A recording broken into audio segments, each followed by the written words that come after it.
A boy proposed his girlfriend for marriage. Girl, tell me. Who do you love most in this world? Boy, you, of course. Girl, what am I to you?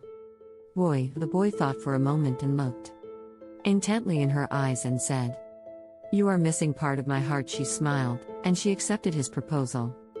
After their wedding, the couple had a sweet and happy life for a while. However, the youthful couple began to drift apart due to the busy schedule of life and the never-ending worries of daily problems. Their life became difficult.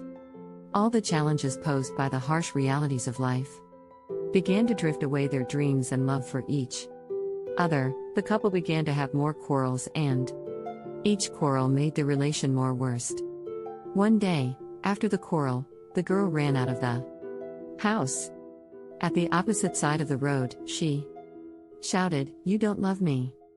The boy hated her childishness and out of impulse said, Maybe it was a mistake for us to be together. You were never the missing part of my. Suddenly, she turned quiet and stood there for a long while. He regretted what he said, but words spoken can't be taken back. With tears in her eyes, she went home to pack her things, and before leaving the house, she left a note for him. If I'm really not the missing part of you, let me go and search for someone who is. It is less painful this way.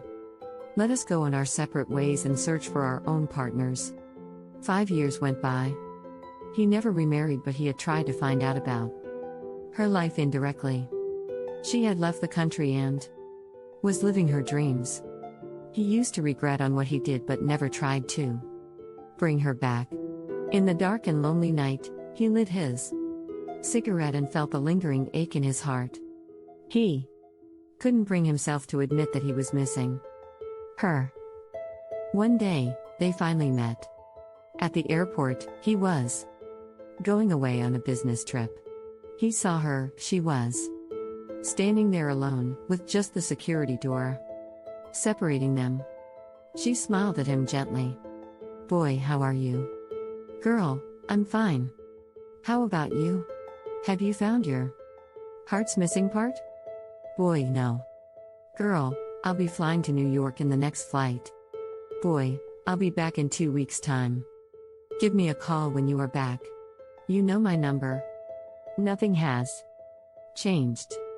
With a smile, she turned around and waved goodbye. Goodbye.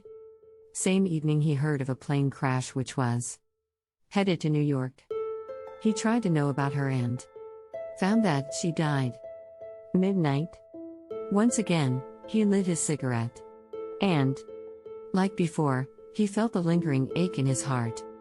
He finally knew she was that missing part that he had carelessly broken. Moral: sometimes people say things out of moments of fury. Most often, the outcome is disastrous and fatal at times. We take out our 99% frustrations at our loved ones. And even though we know that we ought to think twice and act wisely, we actually don't do it. Things happen each day, many of which are beyond our control. Try not to hurt your loved ones, because a moment of anger could be a lifetime punishment.